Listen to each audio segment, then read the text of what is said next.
मस्तक पर श्री चंद्र विराजे गल में दर्पण की माला, मस्तक पर श्री चंद्र विराजे गल में दर्पण की माला, अलग निरंजन खड़ा पुकारे देखूंगा तेरा लाला।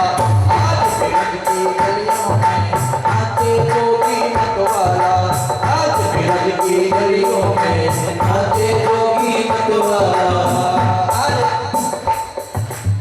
ब्रजमंडल की गलियों में, नंद भवन गोकुल की गलियों में विभूति रमाए हुए भगवान शिव बागंबर पहने हुए तन पर भस्मी रमाए हुए भगवान शिव पहुंच गए। जटाजूट में रंग विराजे भक्त जनन के मन मोहे, और मस्तक पर श्री चंद्र विराजे गल में शर्पण की माला। और नंद द्वार पर खड़ा पुकारे बोलत है मधुरी वाणी, और अपने लाल को दिखा दे मैया जोगी ने मन में ठानी। लाख हटाने पर ना माने देखूंगा तेरा लाला, अलग निरंजन खड़ा पुकारे। भगवान शिव कहते हैं नंदरानी यशोदा, हे भैया यशोदा अपने लल्ला का दर्शन करा। मैया कहते बाबा तुझे देख करके ही मुझे डर लग रहा है, मेरा छोटो सो लाला तेरा दर्शन करे, वो छोटा सा बालक तेरा दर्शन करेगा तो डर जाएगा, तो जाए यहाँ से। पर भोले बाबा नहीं चाहते हैं, और नंद लाला जोर जोर से रोने लगता है। एक गोपी कहती है बहन यशोदा लगता है बाबा ने जादू टोना कर दिया, ये तो रोए जा रहा है। मैया यशोदा गोदी में लेकर के जैसे भोले बाबा के सामने आई, नंद लाला को लेकर के जैसे ही आई, माता यशोदा द्वार पे आई, अपने लाल को गोद लिए, और अति बभोर हो शिव योगी ने बाल रूप के दर्श किए। जैसे ही भोले बाबा ने भगवान के बाल रूप का दर्शन किया, मैया मेरी गोद में देना, और पलक झपकते ही कूदते ही मैया को पता ही नहीं चला कि कब भोले बाबा की गोदी में चले गए नंद लाला कन्हैया। और भगवान शिव ने कन्हैया को हृदय से लगाया और मैया को लेकर के कैलाश पर्वत को चले गए। तो इस प्रकार से नंद भवन में उत्सव चल रहा है, देवी देवता गंधर्व गंधर्वियां अप्सराएं सब नंद भवन में आकर के प्रभु का दर्शन कर रहे हैं, प्रभु का उत्सव कर रहे हैं। और नंद बाबा ने तो जो भी आए उसको कुछ न कुछ बधाई में दे रहे।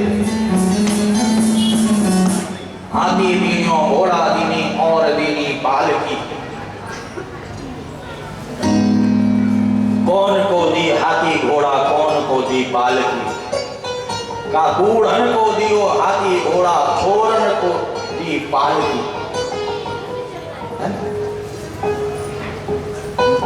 छोरन को दियो हाथी घोड़ा और बूढ़न को पालकी, क्योंकि बूढ़े चल नहीं पाते हैं ना, तो पालकी में बैठ करके जाते हैं। और जो जवान थे छोटे छोटे उनको किसी को हाथी दे दिया, किसी को घोड़ा दे दिया।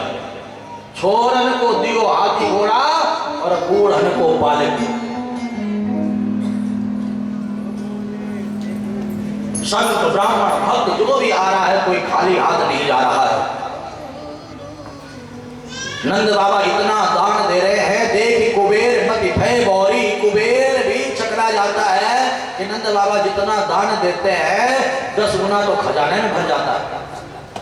तो सुखदेव मुनि ने यहाँ पर दान की प्रशंसा करते हुए दान का महत्व बताया है। ध्यान देना, श्रीमद् भागवत महापुराण के 10वें स्कंद के 5वें अध्याय में दान की महिमा का वर्णन है। सुखदेव मुनि वर्णन करते हैं कि दान देने से कभी धन खत्म नहीं होता है। जितना भी आप संत ब्राह्मण भक्तों को दान करोगे 10 गुना आपको बढ़कर के कहीं ना कहीं से जरूर मिलता है।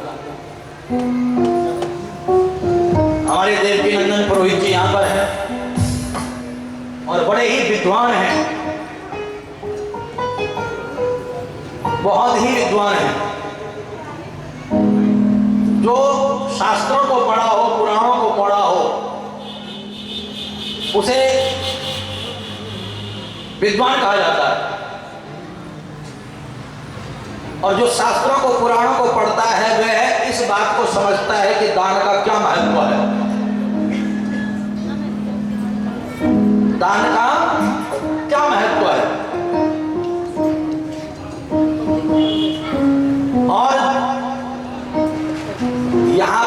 वसुदेव मुनि ने दान के महत्व का वर्णन करते हुए बड़ा ही सुंदर श्लोक कहा है।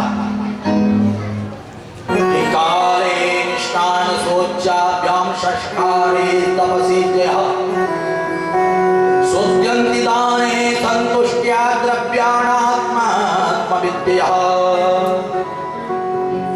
कई लोग कहते हैं दान करने से क्या होता है, तो यहां पर इस श्लोक को समझिएगा। काले स्नान शौचाभ्याम, जैसे समय बीतने पर अशुद्ध भूमि भी शुद्ध हो जाती है। पुरोहित जी, बहुत सारी जगह ऐसी थी जहां पर शमशान थे, कब्रिस्तान थे, और आज वहां पर आप जगह नहीं खरीद सकते हो। जहां लोग जाना पसंद नहीं करते थे, वहां पर आज महाराज सोने से महंगा जो है जगह मिलता है, मिलता ही नहीं जगह वहां पर। समय बीतने पर अशुद्ध भूमि भी शुद्ध हो जाती है। एक इसी प्रकार से स्नान करने से शरीर की शुद्धि होती है। हमारे गढ़वाल में कहते हैं, अरे भाई पूजा में बैठा पड़े नहीं धोता, मुख धोए नहीं और बैठा पूजा में। बच्चों को डांट के भगा देते हैं, चप्पल नहीं लो, बोलते ही नहीं बोलते। माताएं डांटती कि नहीं डांटती बच्चों को? अगर बच्चे नहाए धोए ना हो और पूजा में आकर के बैठ जाए तो माताएं डांट देती हैं। स्नान करने से क्या होता है? शरीर की शुद्धि होती है। काले स्नान शौचाभ्याम षष्कारे तपसि जयः। और यहां पर कहा गया है कि मन कब शुद्ध होता है? जब मन में संतोष आ जाए। जिसके मन में संतोष नहीं है उसका मन कभी शुद्ध नहीं हो सकता है। जब आवे संतोष धन सब धन धोई समान। आज सुबह की घटना बता देता हूं मैं उदाहरण के रूप में। हमारा गुरमीत कई सालों से हमारे साथ ढोलक पे सेवा देता है, बहुत ही प्यारा बच्चा है। गुरमीत कह रहा, गुरुजी एक बाबा जी को टीवी पर देखा है मैंने, सुबह दरबार लगता है और शाम को कथा होती है और करोड़ों रुपया अंदर कर जाते हैं।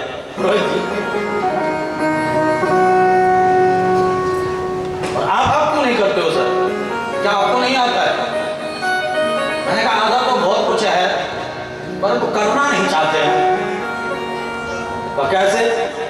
मैंने कहा आजकल कौन दुखी नहीं है? कोई भी आपके सामने आ जाए, लेकिन माताएं बहुत ज्यादा भोली होती हैं और माताएं ही बाबाओं के चक्कर में फंसती हैं।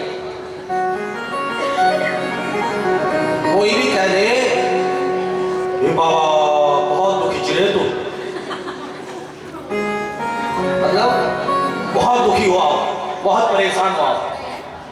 छोड़ते ही कोई कह दे, माताएं कहती है तो बिल्कुल सही बोल रहा, ये तो बाबा जी बड़े से। अरे तुझे को भी भलो चाहती तो तेरे भलो चल नीचे। मतलब तू जिसका भी भला चाहती है वो तेरा भला नहीं चाहता है। माताएं कहती ये भी बात बिल्कुल सही कही बाबा जी ने।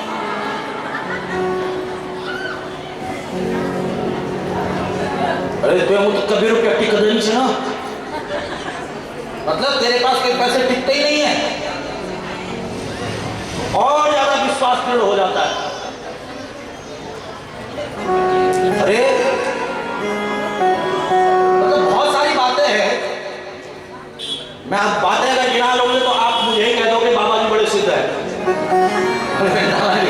लेकिन मेरे यहीं पे दरबार लगने लग जाएगा, लाइन लगने लग जाएगी। तो ध्यान देना, ये लक्षण है असंतोषियों के। जैसे एक बाबा आपने देखा होगा चटनी खाई कि नहीं खाई? कौन सी चटनी खाई? का लाल खाई, हरी नहीं खाई तो इसलिए कृपा नहीं आ रही। जाओ हरी चटनी खाओ, कृपा आएगी। अरे कोई चटनी खाने से कृपा आती है क्या? बताओ जरा।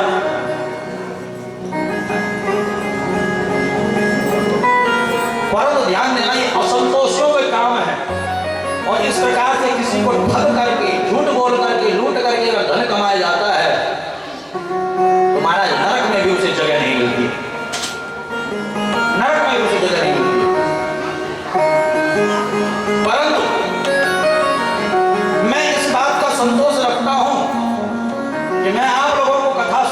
आपके घर में सत्यनारायण की कथा करता हूँ, हवन करता हूँ, पूजा करता हूँ, पाठ करता हूँ, रुद्राभिषेक आपके द्वारा होता है, आपके द्वारा जो है भागवत कथा होती है, और उसके मेहनताना रूप में आप व्यासपीठ पर 1 रुपया चढ़ाओ, 2 रुपया चढ़ाओ, 10 रुपया चढ़ाओ, चाहे माला पहना करके माला माल कर दो, तो इसी में मुझे परम संतोष रहता है और इसी में बरकत होती है। कहते हैं जब आवे संतोष धन, सब धन धूरी समान। जिसके जीवन में संतोष आ गया, गोविंद बरकत देता है, गोविंद कृपा करता है, और जिसके जीवन में संतोष नहीं है वो हमेशा रोता ही रहता है, हमेशा दुखी रहता है।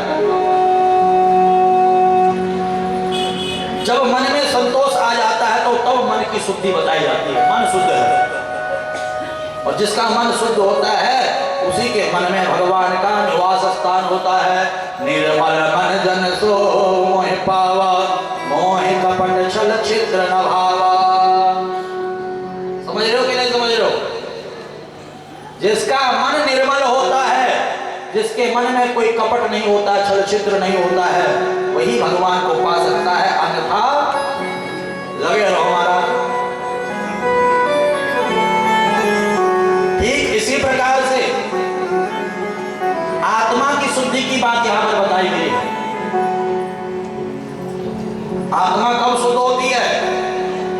जब हम अपने घर पर बैठ करके नित्य भागवत का पाठ करते हैं, रामायण का पाठ करते हैं, गीता का पाठ करते हैं, देवी भागवत का पाठ करते हैं, और कहीं पर ऐसे यज्ञ, ऐसे अनुष्ठान, ऐसी कथाएं हो रही होती हैं, तो अपने अपने सामर्थ्य अनुसार कोई तन से, कोई मन से, कोई धन से सेवा करता है। ऐसे यज्ञों में भाग लेकर के आनंद उत्सव जो मनाते हैं, तो उनकी आत्मा क्या हो जाती है? शुद्ध हो जाती है, पवित्र हो जाती है। एक इसी प्रकार से वस्त्रों को धोने से वस्त्र जो है शुद्ध बताए जाते हैं। जो कपड़े आपने कल पहने थे, आज उन्हें अगर पूजा में पहन करके बैठो, तो हमारी माताएं कहती हैं, हमारे बूढ़े बुजुर्ग कहते हैं, भैया ये गंदे कपड़े पहन करके क्यों बैठ गए हो? और जब धुले हुए कपड़े पहन करके बैठते हैं, तब जाकर अधिकारी मान करके बैठने दिया जाता है। वस्त्रों को धोने से वस्त्र शुद्ध माने गए हैं। ऐसे ही दान करने से धन की शुद्धि बताई गई है। जैसा खाओ अन्न वैसा बने मन। आप दशांश दान कीजिए, शास्त्र कहता है 100 रुपया अगर आपकी कमाई है तो 10 रुपया दान दीजिए। 1000 रुपया आप अगर कमाते हो तो 100 रुपया आप दान दीजिए। लाख रुपया अगर आप कमाते हो तो 10,000 दान के लिए निकाल दीजिए। और अगर 1 करोड़ कमाते हो तो कितना हो जाता है जरा बताओ, जोर से बताओ। 1 लाख तो बहुत ज्यादा हो जाए। वृंदावन बिहारी लाल की। अब इस बात की कल्पना मत करना कि ज्यादा हो जाएगा कि कम हो जाएगा। दशांश दान है तो दान है।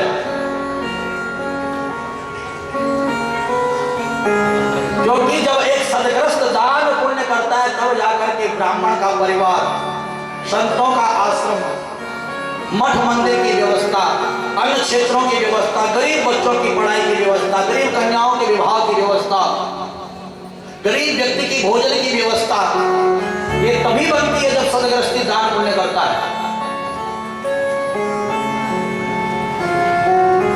ध्यान देना, दान भी सत्पात्र को करना चाहिए, कुपात्र को नहीं करना चाहिए। जहां पर आवश्यकता हो वहां पर दान देना चाहिए।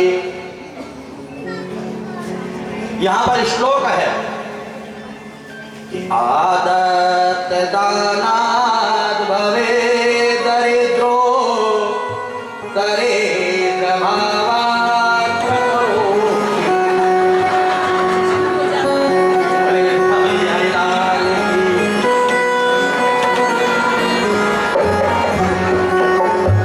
बहुत सुंदर श्लोक है। आदत दानाद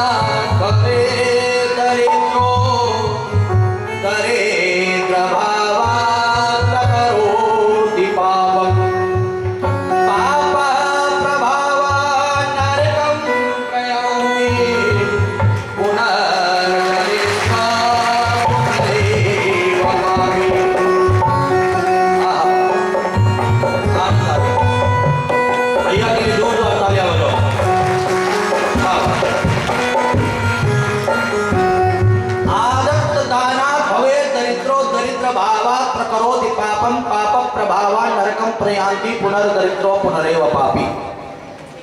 कहा जो सत्पात्र को दान नहीं करता है उसका धन धीरे धीरे समाप्त हो जाता है। दुख में, बीमारियों में, बच्चों में कोई गलत लत पड़ जाएगी, शराब की, जुए की, गलत गलत जगह जो है धन खर्च होने लग जाएगा अगर सत्पात्र को दान नहीं करोगे तो।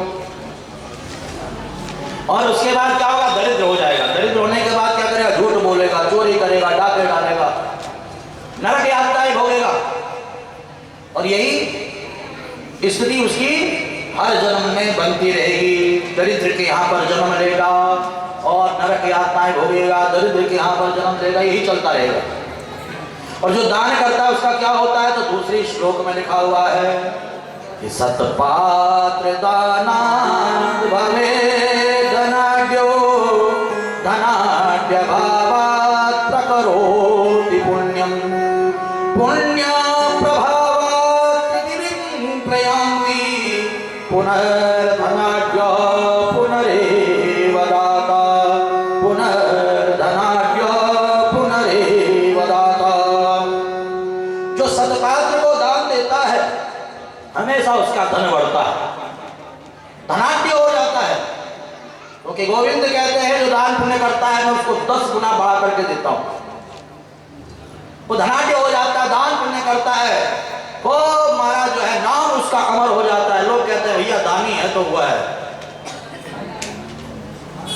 लोग प्रशंसा करते हैं, स्वर्ग के सुखों को भोगता है और जन्म लेता तो किसी धनाढ्य के यहाँ पर जन्म लेता है। यही स्थिति उसकी बारंबार चलती रहती है। उदाहरण भी आपको दिए देता हूं। आपने देखा होगा एक ही दिन में, एक ही नक्षत्र में, एक ही तिथि में, एक ही मुहूर्त में बहुत सारे बच्चे जन्म लेते हैं। कोई महाराज अमीर से अमीर घर में जन्म ले रहा है तो कोई गरीब से गरीब घर में जन्म ले रहा है। कोई करोड़पति के यहाँ पे, कोई रोड़पति के यहाँ।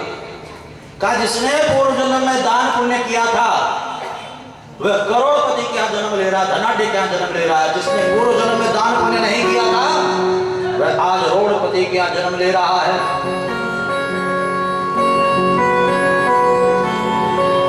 आपने देखा होगा, आपके परिवार में आपने देखा होगा, अपनी रिश्तेदारी में देखा होगा, अपने मोहल्ले में, अपने गांव में, अपने शहर में देखा होगा।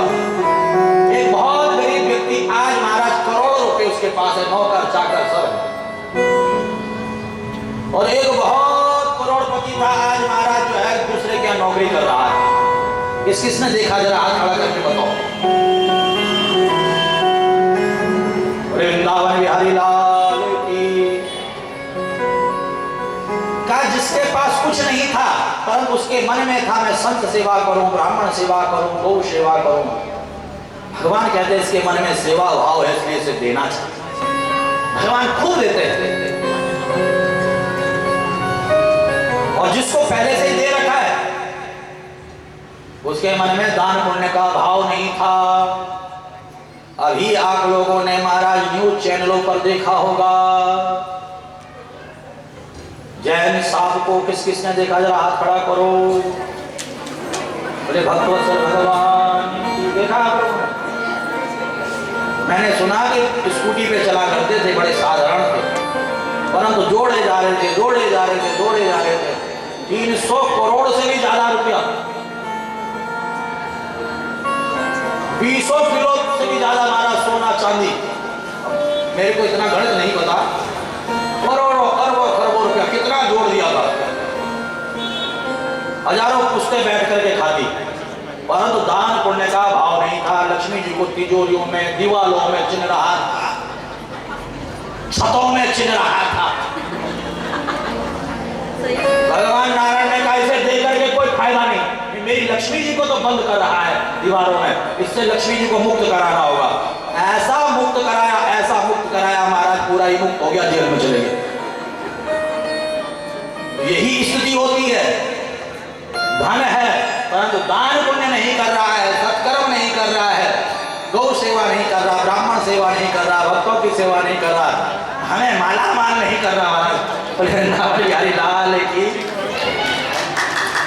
ऐसे महाराज है, सुंदर सेवा नहीं कर रहा तो महाराज क्या होता है, किसी न किसी रास्ते कैसे न कैसे माध्यम से बिल्कुल समाप्त हो जाता है। ये हकीकत है, आपने देखा होगा, इसमें कोई अतिशयोक्ति नहीं है, ये हकीकत बता रहा हूं आपको, ये श्लोक प्रमाण है इस बात का। दान नेकम कलो युगे, इस कलयुग में दान की महत्वता है, दान की महिमा है। लेने की महिमा नहीं है, लेने वाला बड़ा नहीं है, देने वाला बड़ा। एक आर्य समाजी बंधु थे हमारे पुरोहित जी, वो कह रहे कि देवता कौन? मैंने कहा तुम ही बता दो कौन? का जो देता है वही देवता। मैंने कहा कैसे? का सूरज हमें प्रकाश दे रहा है इसलिए हम उसे देवता मानते हैं, चंद्रमा हमें चांदनी दे रहा है इसलिए वे देवता है, पवन हमें हवा दे रहा है, श्वास दे रहा है इसलिए देवता है, अग्नि हमें दाहकता दे रही है इसलिए देवता है। जो देता है वो देवता है, इसलिए देना सीखो, लेना नहीं देना सीखो। गोविंद ने अगर आपको दिया है तो दो, जहां पर आपको लगे आवश्यकता है मुझे देना चाहिए दो। और ये जो भागवत परिवार की जो न्यू रखी गई है, ये जो तुलसी जन सेवा ट्रस्ट की न्यू रखी गई है, हमारे कुलवंत सिंह चड्डा एक दिन बता रहे थे, गुरुजी मेरा संकल्प है मैं सुभाष नगर में जब तक मेरा प्राण है मैं अगर रहूं तो सुभाष नगर को एक कृष्ण लीला धाम बना करके दूं।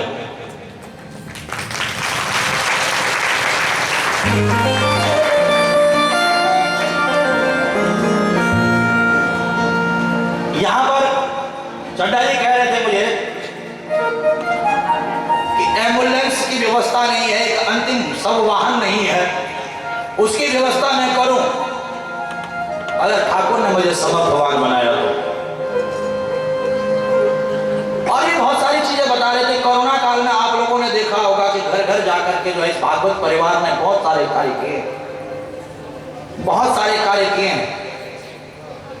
तो कहने का अभिप्राय, अगर आपको सामर्थ्य दिया है, गोविंद ने आपको समर्थवान बनाया है, तो आप अभी अपने अड़ोस पड़ोस में देखें कोई दुखी तो नहीं है, कोई परेशान तो नहीं है। जरूरी नहीं कि आप यहाँ वहां कथाओं में जाकर के इधर उधर जाकर के सेवा करो, अपने अड़ोस पड़ोस को देखिए। सबसे पहले हमारे अड़ोस पड़ोस में कोई भूखा तो नहीं है, किसी को किसी चीज की आवश्यकता तो नहीं है। अगर आप समर्थवान है तो सबसे पहले अपने रिश्तेदारी को, फिर अड़ोस पड़ोस को, फिर गली को, फिर मोहल्ले को, और उसके बाद शहर को, और उसके बाद महाराज जो है देश को समर्पित हो जाओ। और आपके घर परिवार में ही दुखी और आप देश के लिए समर्पित हो रहे तो लाभ नहीं है।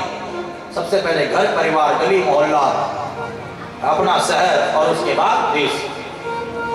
मेरी अपनी सोच है, देखिए सबकी अपनी अपनी सोच होती है, क्योंकि मैंने देखा है ऐसे ऐसे लोग हैं घर में सास ससुर भूखे हैं, माँ बाप भूखे हैं, और जाकर के भंडारे करवा देते हैं। कहाँ होगा गुरुजी के आश्रम में भंडारे करवा रहे हैं, तो उन भंडारों का लाभ नहीं है। घर में सास ससुर माँ बाप भूखे पड़े हुए हैं, कोई पुण्य नहीं मिलने वाला, कोई लाभ नहीं मिलने वाला। सबसे पहले घर के बुजुर्गों की सेवा करो, सबसे पहले घर के बुजुर्गों की सेवा करो। तो दान नेकम कलो युगे, इस दान की महिमा इस कलयुग में ज्यादा बनती है। याचको नैवयाचन्ते बोधयन्ते गृहे गृहे दीयतां दीयतां नित्यम आदतुर्गतिर्दृश्यतां। ये जो मांगने वाले हैं ये मांगने नहीं आते हैं, हमें और आपको शिक्षा देने के लिए आते हैं। भैया जब मेरे पास था तब मैंने दिया नहीं, इसलिए आज मैं मांग रहा हूँ, तेरे पास अगर देने को है तो दे, ताकि तुझे मांगना न पड़े। इसलिए अगर आपके अंदर सामर्थ्य है तो आप जरूर दान पुण्य किया करो। नंद बाबा ने भी अपने खजाने खोल दिए थे। जो भी नंद बाबा के द्वार पर आ रहा था, नंद बाबा उदार मना होकर के लुटा रहे थे। और आज नंद बाबा ने ब्रजवासियों से कहा कि आप लोग उत्सव मनाओ, मैं कंस का वार्षिक कर देने के लिए जाता हूं।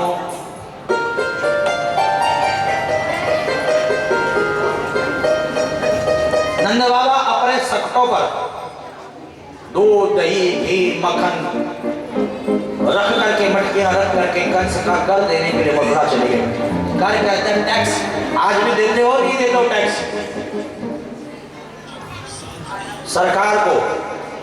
ये परंपरा आज से नहीं है, ये अनादि काल से परंपरा है। बहुत पहले समय से राजाओं को दिया जाता था कर, टैक्स। कोई अन्न देता था, कोई धन देता था, कोई दूध दही देता था।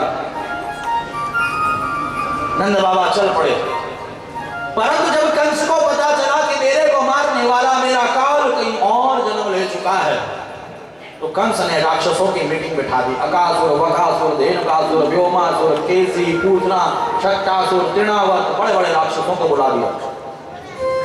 तो वहां पर पूतना नामक जो राक्षसनी थी, उसने कहा महाराज आप मुझे आज्ञा दीजिए, 15 दिन महीने भर के भीतर जिन भी बच्चों ने जन्म लिया है, मैं उन बच्चों को मार करके आ जाती हूं, और उन बच्चों के बीच में जो आपका काल होगा वह भी मर जाएगा। और पूतना चल पड़ी निरपराध बालकों को मारने के लिए। सुखदेव मुनि ने भागवत में बड़ा सुंदर श्लोक गाया है। अहो वकीयम स्तनकार जिघांसया लेवे गतिमेधात्रिचितान्ततोऽन्यं कं वा दयालुं शरणं प्रदेमं, कं वा दयालुं शरणं प्रदेमं।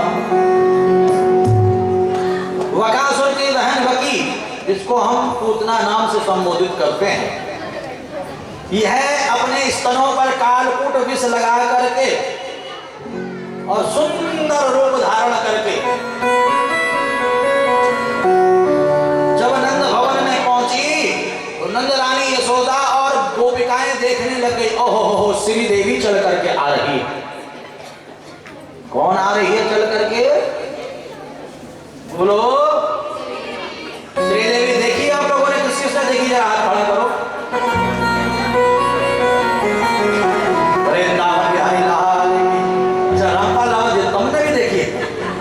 सच बोले बस झूठ ना बोले। देखिए कब देख से हो? अच्छा, वृंदावन बिहारी लाल। यहाँ पर उस वाली श्री देवी की चर्चा नहीं, यहाँ पर श्री लक्ष्मी जी की चर्चा चली। श्री लक्ष्मी जी को भी कहते हैं। श्री देवी तो सुंदर थी, आप लोग कह रहे हो, मान रहे हो, बात अलग है, पर लक्ष्मी जी से ज्यादा सुंदर कोई नहीं थी। लक्ष्मी जी से ज्यादा सुंदर कोई नहीं है। श्रीश्चते लक्ष्मी च पठन्यां अहोरात्रे पार्श्वे नक्षत्राणि रूपमस्विनोऽप्यातं माहि सन्निधानां ॐ मयिकाणं सर्वलोकं मयिकाणं या श्री स्वयं सुकृतिना भुवनेश्वलक्ष्मी पापात्मनां कृते दिया हृदयेष्वबुद्धि शरदा सतां कुलजनः प्रभवस्य लज्जा परिपालय देवी विश्वम् या श्री स्वयं सुकृतिना भुवनेश्वलक्ष्मी। पुरोहित जान बैठे आप? बैठा तो छोड़ दियो। या श्री स्वयं सुकृतिना भुवनेश्वलक्ष्मी। लक्ष्मी का नाम है श्री, श्री देवी। भगवान नारायण की दो पत्नियां हैं, दो रानियां हैं, महारानियां हैं। एक है श्री देवी, एक है भूदेवी। भूदेवी कहते हैं पृथ्वी की, और श्री देवी कहते हैं लक्ष्मी जी को।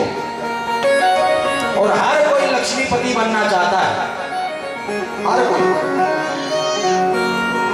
कोई धनवान बनना चाहता है।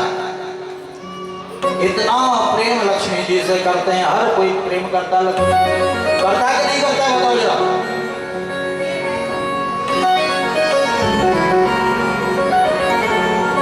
एक भक्त तो इतना ज्यादा प्रेम लक्ष्मी जी से करता था कि कभी कोई दान पुण्य नहीं करता था। एक दिन किसी ने कहा भैया दान पुण्य कर ले, जो तेरे जीवन में कष्ट संकट आ रहे हैं तो इसीलिए अरे तो दान पुण्य नहीं करता। तो आज में महाराज जो है अपने हाथ में 1 रुपया लेकर के खड़ा हो गया लाइन में, दान की लाइन में। लंबी चौड़ी लाइन लगी पड़ी थी कि मैं ये 1 रुपया आज दान करूंगा। हमारा लाइन चलते चलते चलते चलते जब उसका नंबर आया तो 2-4 घंटा बीत गया। और जैसे ही दान करने के लिए अपना हाथ खोलता है देखता है कि हाथ में रुपया रो रहा है। ये रुपया रो रहा है, ये मुझसे दूर नहीं जाना चाहता है। और उसने वो रुपया अपनी जेब में रख दिया। रो कैसे रहा है? क्योंकि आप जो है 1 आधा घंटा हाथ बंद करो तो हाथ में पसीना आ जाएगा, हाथ गीला हो जाएगा। वो इतना ज्यादा कंजूस मक्खी चूस, जब उसने हाथ खोला तो कहने लगे पसीना नहीं, ये तो रुपया रो रहा है। और उसे जेब में रख दिया। ऐसे भी दानी लोग होते हैं महाराज, है ना? तो ध्यान देना, यहां पर शास्त्र कहता है कि लक्ष्मी जी को हर कोई प्रेम करता है। और लक्ष्मी जी हैं इतनी सुंदर। सारे ब्रजवासी देख रहे हैं, नंदरानी यशोदा देख रही हैं कि लगता है वैकुंठ को छोड़ करके लक्ष्मी जी श्री देवी चल करके आ रही हैं। सब स्वागत करने लगे।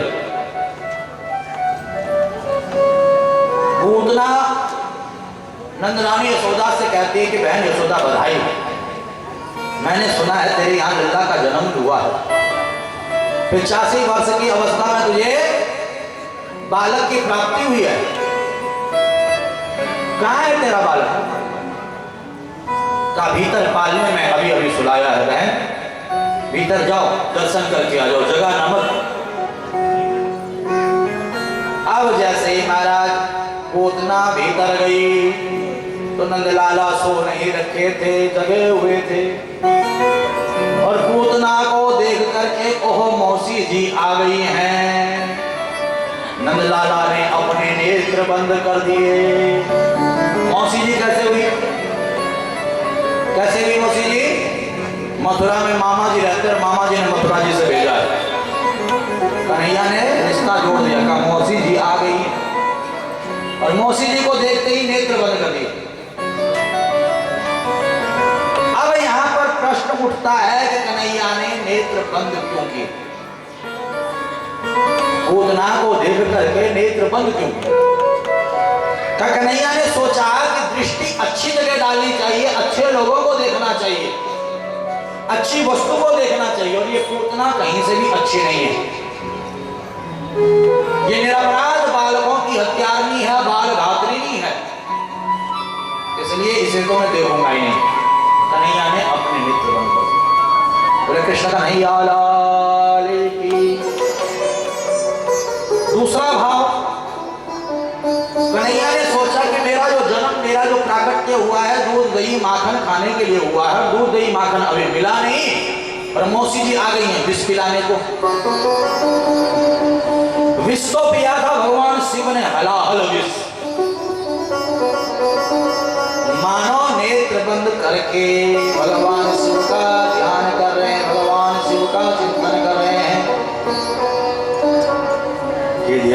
नित्यं महेशं रजतगिरिनिभं चारुचन्द्रावतंसं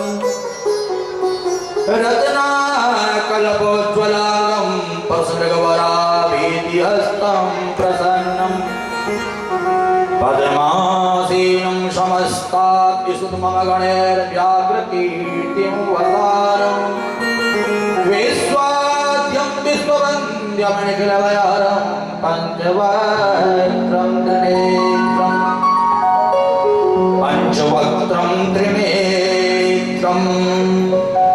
हे भोले बाबा, आप मेरे कंठ में प्रवेश कर जाओ। जो विष है वह आप पी लो और जो दूध बचेगा उसे मैं पी लूंगा। और ध्यान हमेशा नेत्र बंद करके किया जाता है। और कृष्ण ने भी भोले बाबा का ध्यान करते हुए अपने नेत्रों को बंद कर दिया। तो कृष्ण कन्हैया लाल की। अगला भाव, तीसरा भाव, कन्हैया ने नेत्र बंद क्यों किए? पूतना को देखकर कन्हैया ने सोचा कि मेरा एक नेत्र है सूर्यलोक और दूसरा नेत्र है चंद्रलोक। अरे जैसे भी है ये कार्य तो माँ का कर रही है ना, पान कराने का, दूध पिलाने का, इसे तो भेजना है माता के लोक वैकुंठ। कहीं सूर्यलोक चंद्रलोक के दरवाजे खुले रह गए, कहीं सूर्यलोक चंद्रलोक में न घुस जाए। तो इसलिए मेरे कन्हैया ने अपने नेत्र रूपी दरवाजे बंद कर दिए और हृदय रूपी दरवाजे खोल दिए। बोले कृष्ण कन्हैया लाल की। चौथा भाव, कन्हैया ने सोचा कि नेत्रों से नेत्र मिलने से प्रेम हो जाता है।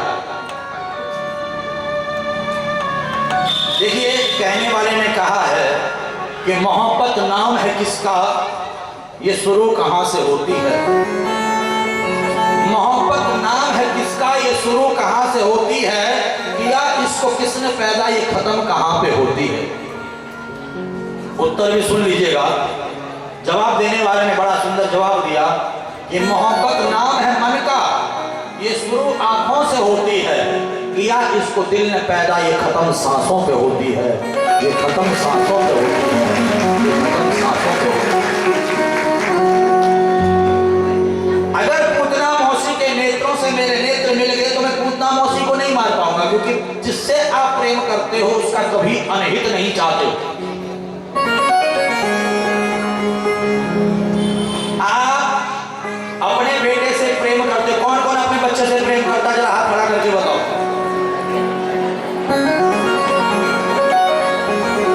आप अपने भाई से प्रेम करते, कौन कौन अपने भाई से प्रेम करता, जरा हाथ खड़ा करो। शर्मा भैया तुम नहीं करते। कौन कौन अपने माता पिता से प्रेम करता, जरा हाथ खड़ा करके बताओ। सब करते हैं। कौन कौन अपने सास ससुर से प्रेम करता, हाथ खड़ा करके बताओ। ये भैया एक सारी याद।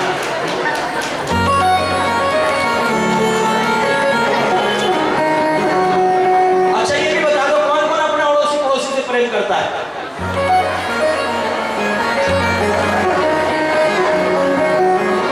कौन कौन अपने गुरु से प्रेम करता है, कौन कौन भगवान से प्रेम करता है। अच्छा ये बताओ सच्ची सच्ची आपको कसम है अपने पड़ोसी की, कौन कौन मुझसे प्रेम करता है। कसम खा रही है आपने, ध्यान देना। क्यों शर्मा जी तुम्हारा हाथ नहीं उठा, पीछे वाले हैं बैठे हुए आओ। देख रहा हूँ सबको, हाँ एक एक पे नजर है। ध्यान देना, इस बात को याद रखना, जिससे आप प्रेम करते हो आप उसके दुख को नहीं देख सकते हो। आपके बेटे को अगर खरोच भी लगती है तो आपका हृदय फट जाता है। मेरे बेटे को चोट लग गई, मेरे भाई को चोट लग गई, मेरे पिताजी को दुख हो गया, बीमार हो गए, मेरी माँ बीमार हो गई, रोना आता कि नहीं आता है। मेरी सास बीमार हो गई, मेरा ससुर बीमार हो गया, मेरा मित्र बीमार हो गया, मेरा गुरु बीमार हो गया। आज मैंने अपने ठाकुर की सेवा नहीं की। जो ठाकुर से प्रेम करता है वो रोता है, मैंने ठाकुर की सेवा नहीं की।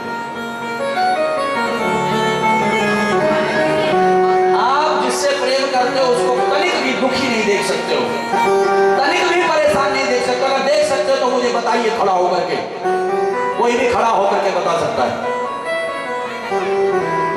और जिससे प्रेम नहीं करते हो,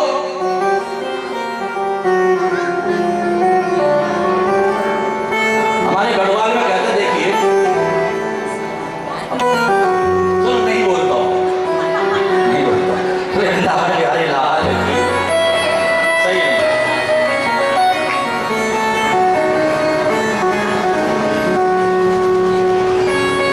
देखिए दो बच्चे खेल रहे होते हैं और अगर अपने बच्चे को चोट लगती है तो माताएं भागी भागी जाती हैं, और पड़ोसी के बच्चे को चोट लगती है तो माताएं देखती रहती हैं। बहुत सारी बात। एक घटना बताऊं मैं, एक व्यक्ति रोज सुबह घूमने जाता था। अब वो घूमने के लिए जा रहा था, गंगा जी के किनारे, नहर के किनारे मॉर्निंग वॉक पे जा रहा था, और पड़ी थी। उसने चलते चलते पूछा ये एक्सीडेंट ये क्या हो गया, भीड़ कहीं की लगी भीड़? किसी ने कहा कि बहुत तेज बाइक चला रहा था, एक्सीडेंट हो गया, टांग टूट गई, हाथ टूट गया। आज का छोरा है गाड़ी मिल जानी चली चढ़ना जाना, हवा मारना उड़ना, मतलब हवा में उड़ते रहते, चलना नहीं आता है। खूब बोल करके आगे चले गया, खूब दूर चले गया। इतने में एक व्यक्ति मिल गया, अरे भैया आप यहाँ घूम रहे हो और वहां आपके बेटे का एक्सीडेंट हो गया और पीछे आपका बेटा, उसका एक्सीडेंट हो गया। और महाराज रोते रोते गिरते पड़ते, मेरे बेटे का एक्सीडेंट हो गया, मेरे बेटे का, छाती पीटने लग गया मेरे बेटे का एक्सीडेंट। पहले क्यों नहीं रोया? पहले क्यों नहीं रोया? पहले उपदेश क्यों देने लग गया? क्योंकि दूसरे का बच्चा है, कोई प्रेम नहीं है उससे। अब क्यों रो रहा है? क्योंकि मेरा बच्चा है, मैं प्रेम करता हूं इससे। इसी प्रकार से मैंने अपने जीवन में भी अनुभव किया है, यदि मुझे थोड़ा सा भी कष्ट होता है तो मेरे जो चाहने वाले हैं, जो मुझे अपना गुरु मानते हैं, अपना भाई मानते हैं, अपना बेटा मानते हैं, वो तड़पते हैं, वो रोते हैं, रोते हैं, तड़पते हैं। परंतु जिसको मुझसे प्रेम नहीं होता है, गुरुजी होगा अपने घर का होगा। बोले वृंदावन बिहारी लाल की है, प्रेम जगत में सार और कुछ सार नहीं है, प्रेम जगत में सार।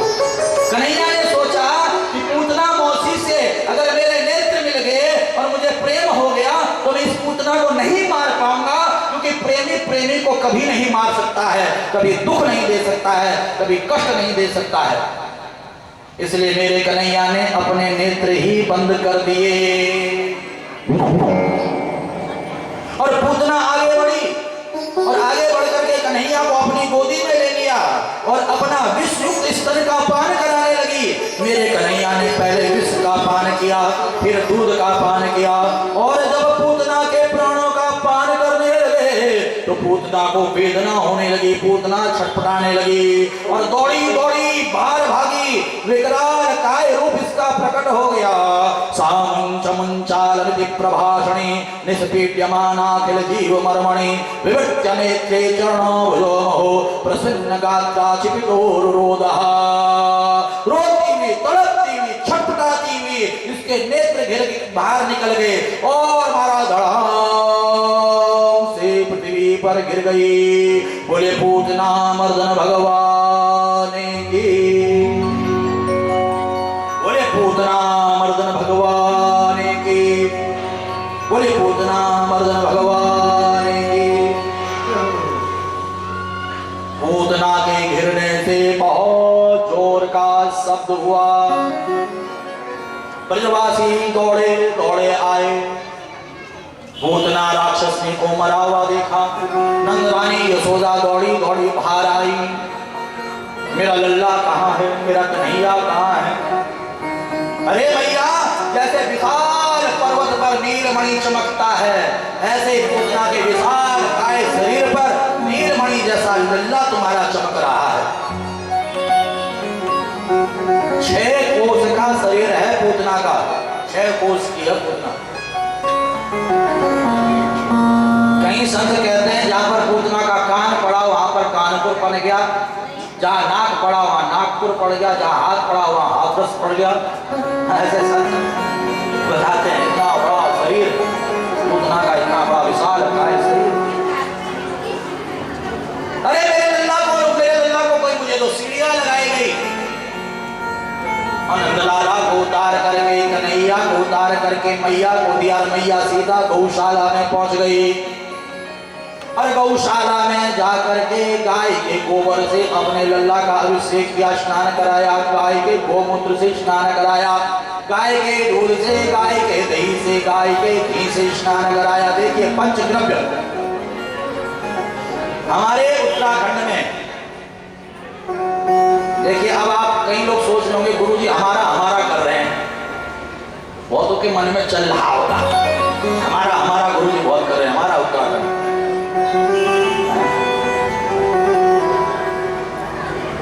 ध्यान देना, ये देवभूमि है, उत्तराखंड देवभूमि है। ये केवल हमारा नहीं, ये पूरे विश्व का हृदय है, पूरे विश्व का प्राण है भूमि। अगर गंगा जी ना हो, जमुना जी ना हो तो महाराज जो है पानी नसीब नहीं होगा किसी को, बिजली नसीब नहीं होगी, अन्न नसीब नहीं होगा। हमारे उत्तराखंड से ही गंगोत्री गंगा जी बह रही हैं, यमुनोत्री यमुना जी बह रही हैं, बद्रीनाथ केदारनाथ, बोलो देवता कुमाऊं क्षेत्र में चले जाओ, नेपाल क्षेत्र में चले जाओ, पशुपतिनाथ, ये देवभूमि अनेकों अनेकों देवता देवी देवता विराजमान हैं।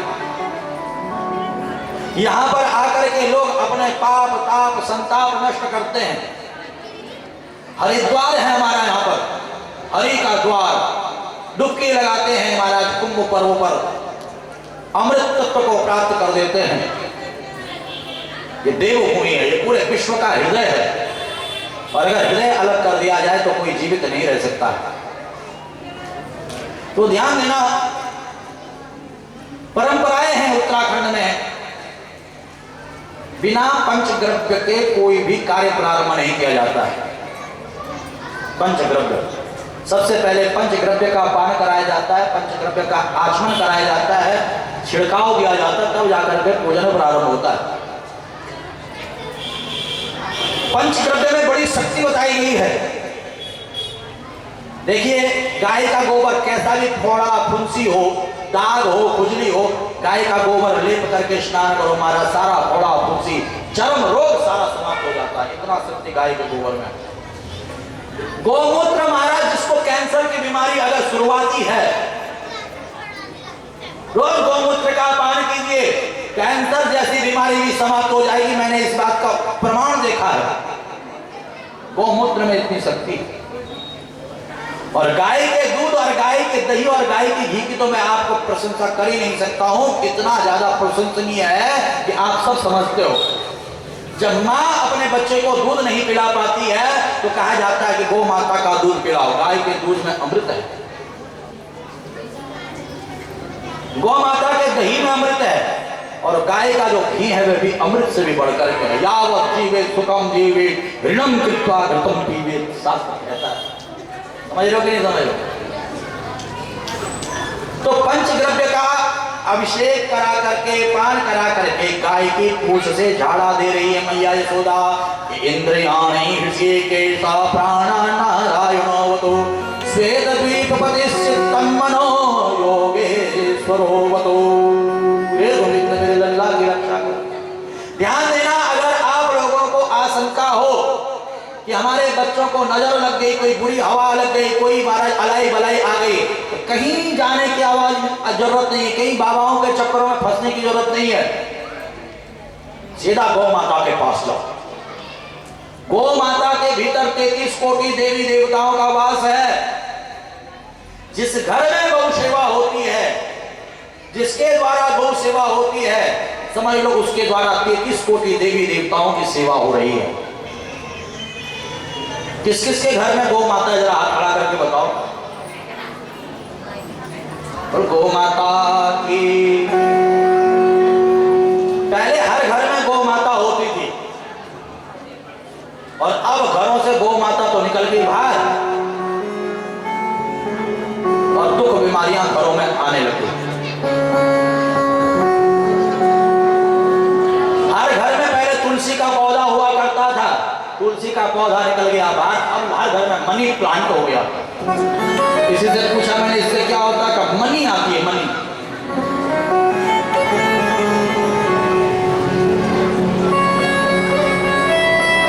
तुलसी साक्षात विष्णु प्रिया है। कोरोना में भी तुलसी का रस पिला पिला करके जीवन दान मिला है लोगों को। तुलसी का काढ़ा पियो, कोरोना भगाओ। मेरे घर में भी,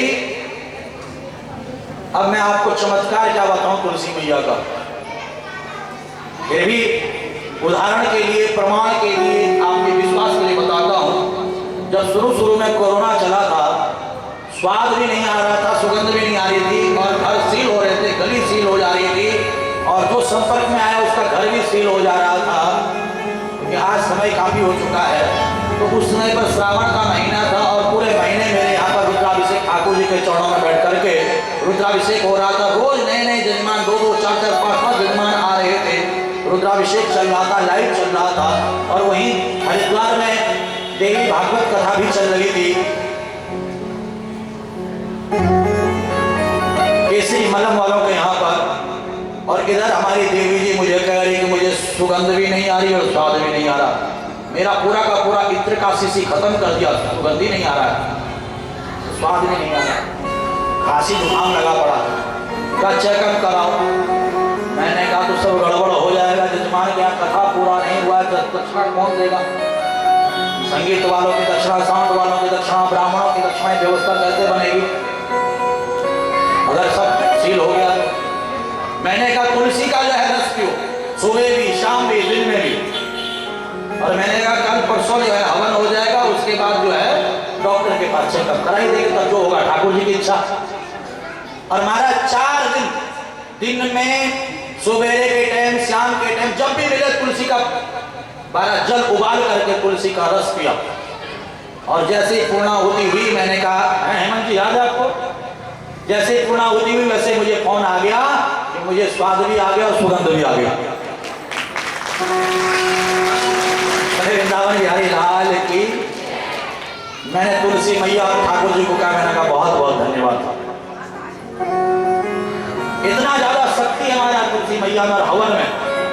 आपके घर में नित्य होम होता है, नित्य हवन होता है, तो कोई बीमारी आपके घर में नहीं आ सकती है। आज जो बीमारियां आ रही हैं, ये इन्हीं कारणों से आगे घर में हवन होने बंद हो गए, तुलसी मैया का होना बंद हो गया है, गौ सेवा होनी बंद हो गई। तो ये सब बंद हो गया तो बीमारियां घर में घुस रही हैं। पहले घर के बाहर लिखा रहता था स्वागतम, फिर घर के बाद स्वागतम मिट गया, क्या लिखते हैं लोग? वेलकम। और अब वो भी हट गया, अब क्या लिखते हैं लोग? जोर से बोलो, कुत्तों से सावधान। लिखते नहीं लिखते?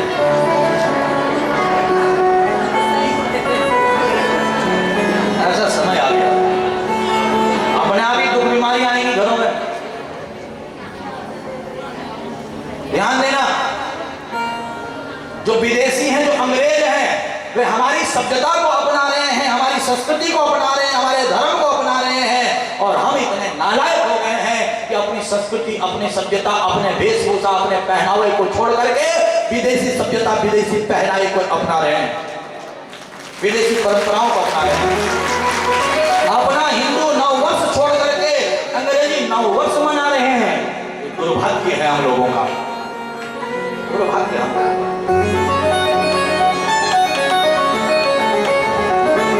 ये 2007 से जब से इस व्यासपीठ पर बैठा हूं, तब से हर इस अंग्रेजी नववर्ष पर भागवत कथा के माध्यम से लोगों को भगवान से जोड़ने का काम करने का संकल्प है, ताकि अंग्रेजी नववर्ष के चक्रों में लोग शराब, जुआ, ये गलत गलत कामों में न पड़े, ठाकुर जी का गुणगान करें, एक संदेश जाए।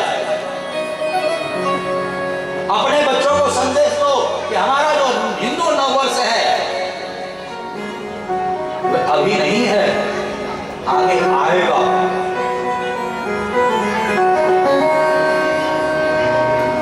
जिस दिन पहला नवरात्रा होता है, चैत्र नवरात्रि, पहला नवरात्रा होता है, मां की अर्चना की जाती है, मां का पूजन किया जाता है, घट स्थापन किया जाता है, मां का जगराता किया जाता है, और पूरे 9 दिन तक उत्सव मनाया जाता है, पूरे 9 दिन तक आनंद मनाया जाता है। अंग्रेजों की तरह नहीं कि रात को 12 बजे पटाखे फोड़े, दारू की बोतल खोली, मांस भक्षण कर दिया, डीजे के आगे डांस करने लग गए। ये नहीं, ये परंपरा नहीं हमारी। हमारी परंपरा है घट स्थापन करने की, मां भगवती का पूजन करने की, मां जगदम्बा का पूजन करने की हमारी परंपरा है। 9 दिनों तक देवी की आराधना, उपासना करने की हमारी परंपरा है। अपनी परंपराओं को हम छोड़ रहे हैं, इसमें कहीं ना कहीं आपके गुरुओं की कमी है। जो गुरु आपको संदेश नहीं देता है, जो गुरु आपको व्यासपीठ से समझाता नहीं है, जो माता पिता प्रथम गुरु है वे आपको शिक्षा नहीं देते हैं, कि कहीं ना कहीं गुरुओं की कमी है। सदगुरु वही है जो आपकी गलतियों को आपको बताया कि आप ये गलत कर रहे हो। सदगुरु उसे ही कहते हैं। समझ रहे हो कि नहीं समझ रहे हो? ये गुरु का लक्षण है। गुरु लाड भी करता है, गुरु प्यार भी करता है, गुरु हृदय से भी लगाता है और गलती करने पर डांटता भी है। जैसे माता पिता माँ बाप में और गुरु में जो अंतर समझता है नरक को जाता है, ये हमारा शास्त्र कहता है। जो माता पिता में, शर्मा जी, जो माता पिता में और गुरु में अंतर समझता है वह नरकगामी होता है। क्योंकि गुरु में और माता पिता में कोई अंतर नहीं। जब बच्चे छोटी छोटी गलती करते माता पिता डांटते कि नहीं डांटते? ऐसे ही गुरु का भी काम है। और जो बच्चे माता पिता में और गुरु में अंतर समझते हैं वे भी नरक को जाते हैं। जैसे माता पिता डांटते हैं और फिर माता पिता को बच्चे गले लगा लेते हैं, ऐसे ही गुरु जब डांटे फिर गले। अब जैसे कल की बात बताओ, कुछ व्यवस्था अव्यवस्थित हुई तो हमने भी गुस्सा दिखा दिया, अपना जान करके दिखाया हमने। अगर हम आपको अपना नहीं मानते तो हमारी मजाल जो आपको डांट देते, मजाल थी हमारी, बताओ किसी की हिम्मत है? मैंने ऐसे ऐसे कथा व्यास देखे तो पिट करके जाते कथाओं पे। मैं आगे नहीं कर रहा, मैं आपको हाँ सही कह रहा हूँ, मैं आपको हकीकत बता रहा हूँ। परंतु मुझे पता है कि मेरे बच्चे हैं, ये मेरे शिष्य हैं, ये लायक हैं, परंतु यहाँ पर थोड़ा गड़बड़ कर रहे हैं। तो अपना जान करके हमने डांट भी लगाई और फटकार भी लगाई और फिर गले से भी लगाया और हमारे बच्चों ने भी हमें गले से लगाया। आज देखिए कई लोग कह रहे थे कल कोई नहीं आएगा, परंतु आज कल से ज्यादा भीड़ दिखाई दे रही है मुझे यहाँ पर। कल से ज्यादा भीड़ दिखाई दे रही है। ये आप बच्चों का प्यार है गुरु के प्रति, और ये एक गुरु का, एक व्यासपीठ का प्यार है आपके प्रति, स्नेह है आपके प्रति, आशीर्वाद है आपके प्रति। कोई और कथावाचक होते तो कहते कि भैया जजमान कल बुलाएगा कि नहीं बुलाएगा, करने दो जो कर रहा है। नहीं, ये लक्षण नहीं है व्यासपीठ। इसकी बहुत सारी मर्यादाएं होती हैं। यहां से कोई चापलूसी नहीं होनी चाहिए, यहां से कोई लोभ कोई लालच नहीं होना चाहिए। यहां से जो गलत है तो गलत, जो सही है तो सही। यहां से प्यार भी होना चाहिए, यहां से डांट भी होनी चाहिए, यहाँ से स्नेह भी होना चाहिए, यहाँ से दुलार भी होना चाहिए, यहाँ से सम्मान भी होना चाहिए, यहाँ से आदर भी होना चाहिए, यहाँ से सत्कार भी होना चाहिए। यहाँ से जो है हर एक चीज होनी चाहिए जो व्यवस्था के हिसाब से व्यवस्थित रहे, जो समय के हिसाब से उचित रहे। तभी जाकर के व्यासपीठ का सम्मान आगे आने वाली पीढ़ियां करेंगी, आने वाला समाज करेगा। और अगर हम गलत प्रस्तुत करेंगे तो आने वाला, जैसे आजकल क्या होता है, कथावाचक हर 2 मिनट में भजन, हर 2 मिनट में भजन, हर 5, अरे कभी कथा पढ़ी नहीं तो भजन ही करा करके टाइम पास करेंगे, नचा करके ही टाइम पास कराएंगे। परंतु ये व्यासपीठ की मर्यादा नहीं है। पैसे इकट्ठा करने के लिए नचाना, पैसे इकट्ठा करने के लिए चापलूसी करना, ये व्यासपीठ की परंपरा नहीं है। परंतु लोग उसी को कथा समझते क्योंकि ज्यादा वही चलता है, ज्यादा वही होता तो लोग सोचते यही कथा है। कथा वो नहीं है, कथा वह होती है जहां से अच्छा संदेश मिले, अच्छा ज्ञान मिले, अच्छा विचार मिले। तो ध्यान देना, इस व्यासपीठ से मैं आपको संदेश देना चाहता हूं कि आप गलत चक्करों में मत फंसो।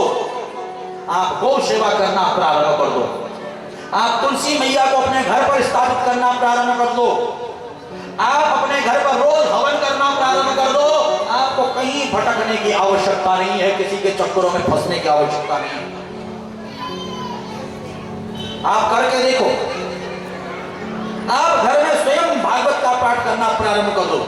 संकल्प लेकर के जाओ इस अंग्रेजी नववर्ष पे, इस अंग्रेजी नववर्ष को भी हम हिंदू नववर्ष की तरह मनाएंगे और आज से ही अपने घर पर भागवत रखेंगे और आज से ही हम एक अध्याय का पाठ करना प्रारंभ कर देंगे। कौन कौन इस बात को संकल्प करके यहां से जाना चाहता है, जरा हाथ खड़ा करके बताओ। मैं देख रहा हूं आप लोगों को, मैं देख रहा हूं किसके हाथ नीचे किसके ऊपर। सब हाथ उठाओ, दोनों हाथ पीछे भी कोई हाथ नीचे नहीं रहना चाहिए और दोनों हाथ उठा करके मोहनलाल शर्मा जी दोनों हाथ उठाओ सभी संकल्प करके जाओ कि हम सब संकल्प करते हैं। बोलो हम सब संकल्प करते हैं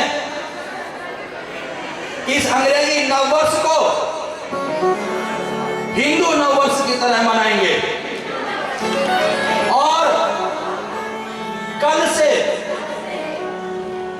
अपने घर में भागवत ग्रंथ रखेंगे और रोज एक अध्याय का पाठ करेंगे। सुनाई नहीं दे रहा है? दोबारा बोलो, रोज दोबारा बोलो। सुनाई नहीं दे रहा, आवाज नहीं आ रही है? दोबारा बोलो हाथ उठा करके।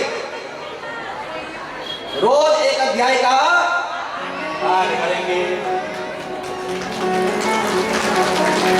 आज आप संकल्प करके जा रहे हो और जो संकल्प को तोड़ता है उसको नरक में भी जगह नहीं मिलती है। इस बात को गांठ बांध करके जाना। समझ रहे हो कि नहीं समझ रहे हो?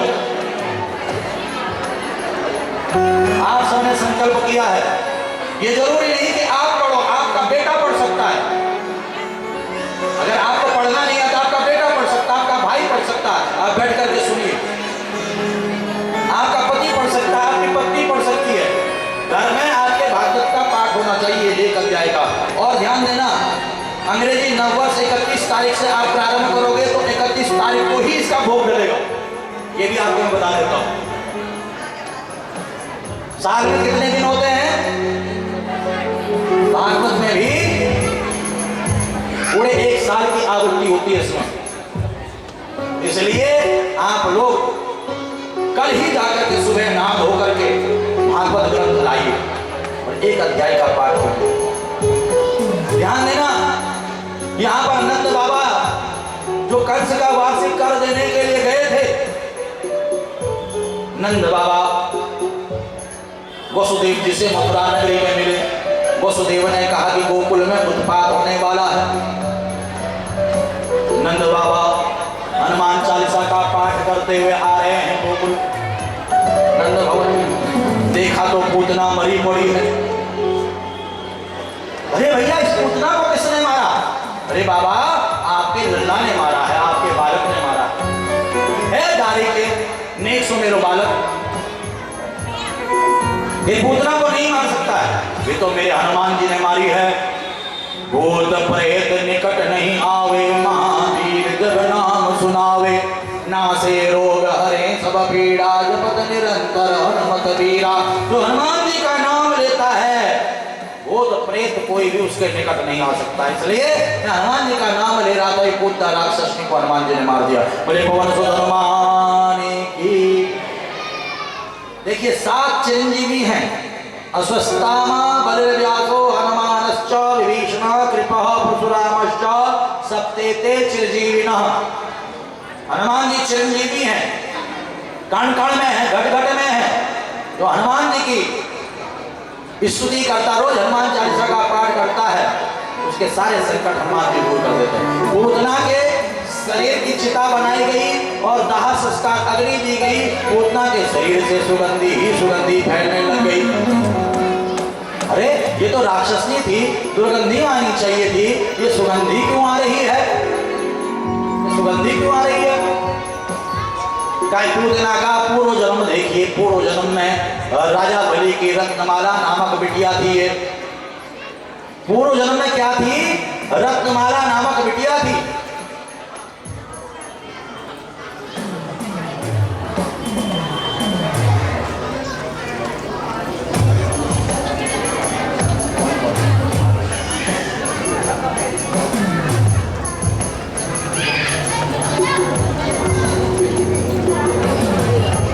पहले आ गया हम देखते तो यहाँ पर आ जाए दूसरी व्यवस्था।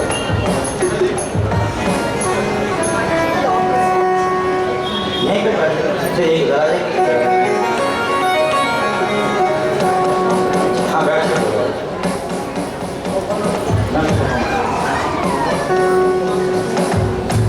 वृंदावन बिहारी लाल की, कृष्ण कन्हैया लाल की। अभी कुछ क्षणों में हमारे परम आदरणीय परम स्नेही हिंदुत्व की शान हमारे परम पूज्य आदरणीय महामंडलेश्वर नरसिम्हानंद सरस्वती जी महाराज, नरसिम्हानंद गुरु जी महाराज, दर्शनानंद जी महामंडलेश्वर अभी यहाँ पर उपस्थित होने वाले हैं और जिनके साथ हमेशा हम रहते हैं, जो हमारे साथ कंधे से कंधा मिलाकर के और जिनके साथ हम कंधे से कंधा मिलाकर के चलते हैं, अपने प्राणों की परवाह न करते हुए देश के लिए समर्पित रहते हैं। ऐसे महामंडलेश्वर नरसिम्हानंद गिरी जी महाराज भी आपके बीच में भी कुछ देर में उपस्थित हो जाएंगे। उनके लिए व्यवस्था यहाँ पर बनाई जा रही है। और यहाँ पर नंद भवन में जब पूतना के शरीर को जलाया गया, पूतना के शरीर को जब जलाया गया, सुगंधी सुगंधी का सुगंधी क्यों आई, दुर्गंधी आनी चाहिए थी। का ये पूर्व जन्म में रत्नमाला राजा बलि की बिटिया थी, जो भगवान वामन को देखा का ऐसा छोटा सा बालक मेरा होता तो मैं उसे पान कराती, उसे दूध पिलाती। भगवान ने तथास्तु कह दिया और उसके बाद मन में आया, जब वामन भगवान ने रूप बढ़ाया, सब कुछ नाप लिया का ऐसा छलिया मेरा बेटा होता तो मैं उसे दूध में विष मिला करके पिला देती। भगवान ने तथास्तु कह दिया। भगवान तेरे मन की भी जानते और मेरे मन की भी जानते हैं। तेरे मन में क्या चल रहा और मेरे मन में क्या चल रहा, मेरे गोविंद को सब पता है। किसके मन में क्या चल रहा सब पता है मेरे गोविंद को। कोई भी माँ अपने बच्चे को दूध में विष मिलाकर के नहीं पिला सकती, कार्य तो एक राक्षसनी ही कर सकती है। इसलिए रत्नमाला को राक्षस योनि में आना पड़ा है और भगवान ने जिसके दोनों मनोरथ पूर्ण किए हैं, इसने भगवान को दूध भी पिलाया और विष भी पिलाया। और भगवान की दयालुता देखो, कृपालुता देखो।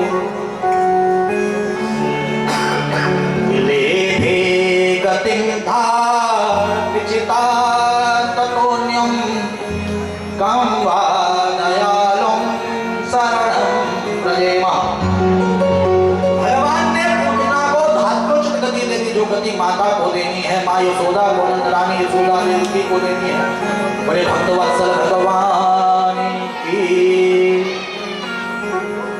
जो इस कथा का श्रवण करता है, मनन करता, चिंतन करता, भगवान की कृपा से उसका ये जन्म भी सुधर जाता है और अगला जन्म भी उसका सुधर जाता है। बोले कृष्ण कन्हैया लाल की।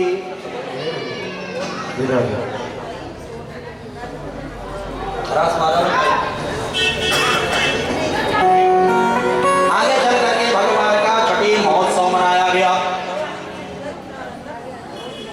भगवान का जब छठी महोत्सव मनाने लगे तो सुंदर सजाया गया। सकट में मैया ने देखा कि कन्हैया को नींद आ गई, सकट में फोड़ा दिया और सक्टासुर के रूप में सक्टासुर दैत्य आया।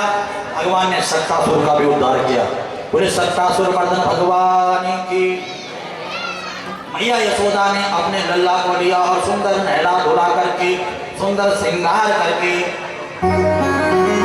तेरा किसने किया श्रृंगार सांवरे, तेरा किसने किया श्रृंगार सांवरे, तेरा किसने किया श्रृंगार सांवरे, बना के झूला का तू दिलदार सांवरे, बना के झूला का तू दिलदार सांवरे, तेरा किसने किया श्रृंगार सांवरे, तेरा किसने किया श्रृंगार सांवरे, हर बार सांवरे,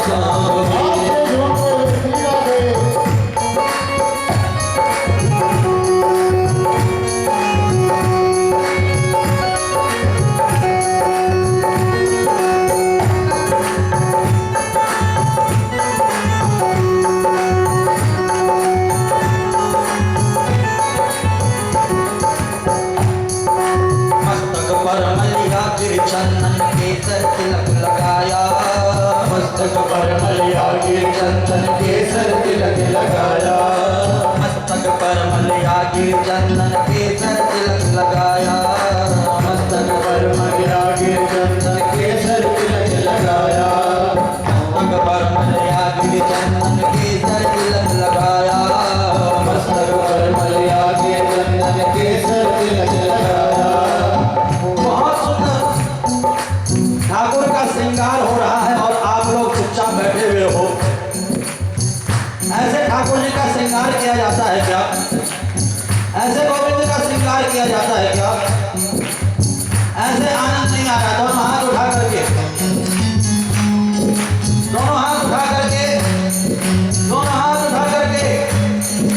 ताली सेवा करते हुए मस्तक पर मलिया गिर चंदन केसर तिलक लगाया मस्तक पर मलिया गिर चंदन केसर तिलक लगाया मोर मुकुट कानों में कुंडल इत्र बहुत बरसाया मोर मुकुट कानों में कुंडल इत्र बहुत बरसाया मोर मुकुट कानों में कुंडल इत्र बहुत बरसाया मोर मुकुट कानों में कुंडल इत्र बहुत बरसाया मस्तक पर मलिया गिर चंदन केसर तिलक लगाया मस्तक पर मलिया गिर चंदन केसर तिलक लगाया मोर मुकुट कानों में कुंडल इत्र बहुत बरसाया मोर मुकुट कानों में कुंडल इत्र बहुत बरसाया दरबार सारे हो महकता रहे दरबार सारे तेरा किसने किया श्रृंगार सांवरे ओ तेरा किसने किया श्रृंगार सांवरे होके दुल्हा का तेरा दीदार सामने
तो आएगा, वो भी तो आएगा जो मेरा मसीहा होगा, वो भी तो आएगा जो मेरा मसीहा होगा। सामने आओगे आज भी पर्दा होगा, सामने आओगे आज भी पर्दा होगा, सामने आओगे आज भी पर्दा होगा, सामने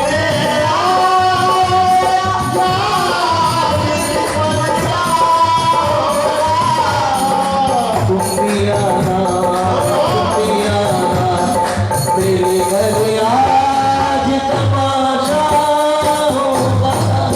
हाँ, तुम भी आना, मेरे घर आज तमाशा होगा।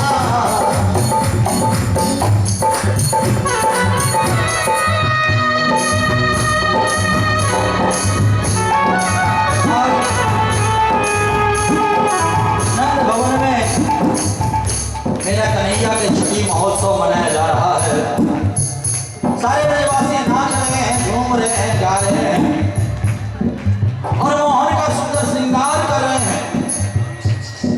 बागों से कलियां चुन चुन कर सुंदर हार बनाया, बागों से कलियां चुन चुन कर सुंदर हार बनाया, बागों से कलियां चुन चुन कर सुंदर हार बनाया, बागों से कलियां चुन चुन कर सुंदर हार बनाया। रहे सलामत हाथ सदा वो जिसने तुझे सजाया, रहे सलामत हाथ सदा वो जिसने तुझे सजाया। सजाता रहे हर बार सांवरे, सजाता रहे हर बार सांवरे, किसने किया श्रृंगार सांवरे, तेरा किसने किया श्रृंगार सांवरे।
मस्तक पर मलियागिरी चंदन की सर तिलक लगाया, मोर मुकुट कानों में कुंडल इत्र बहुत बरसाया, महक मारे दरबार सांवरे।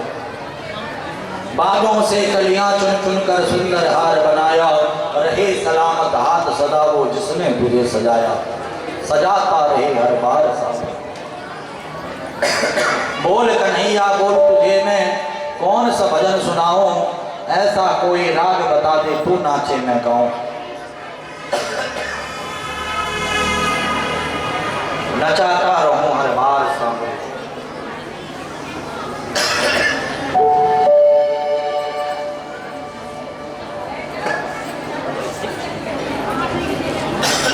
अगर किसने किया श्रृंगार साथ। सुखदेव मुनि कहते हैं कि हे राजा परीक्षित, कन्हैया का जितना भी महोत्सव है, उत्सव है, सभी ने मिलकर के धूमधाम से मनाया है। और आज गर्गाचार्य जी नंद भवन में आए हैं। गर्गः पुरोहितो राजन यदूनां सुमहत्तपा प्रथम जगानंदस्य वासुदेव प्रचोदितः।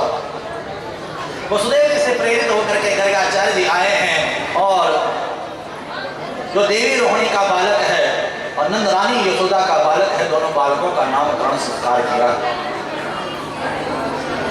देवी रोहिणी का जो बड़ा कन्हैया से बड़े भैया, इनमें बल की अधिकता होगी, सबको आराम देगा, इसलिए इनका नाम बलराम रखता हूं।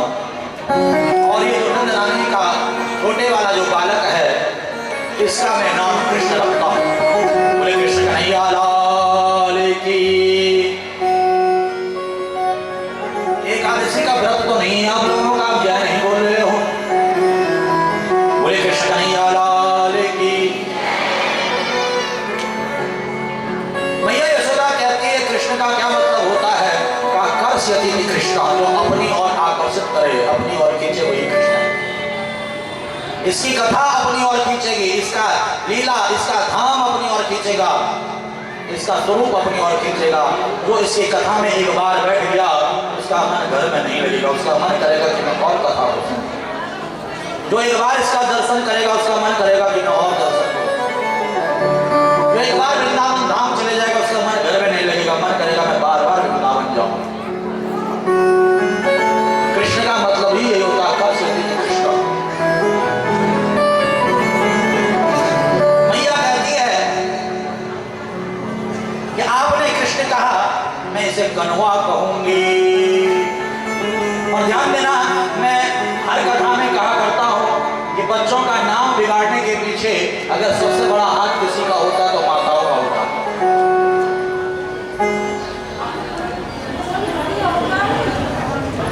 पंडित जी आकर के नामकरण संस्कार करते हैं और पंडित जी नाम रखते हैं सुंदर।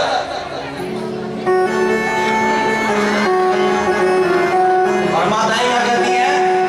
अरे तो मेरे सुंदर उछरे। पंडित जी नाम रखते हैं राम और माता कहती है मेरे राम उचे। राम का रामो कर देती है, श्याम का श्यामो कर देती है। मैया यशोदा भी कहती है कि आपने कृष्ण रखा, मैं तो कन्वा कहूंगी।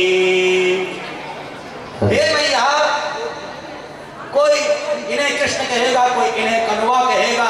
ये जैसी जैसी लीलाएं करते रहेंगे, वैसे वैसे इनके नाम भी पढ़ते रहेंगे।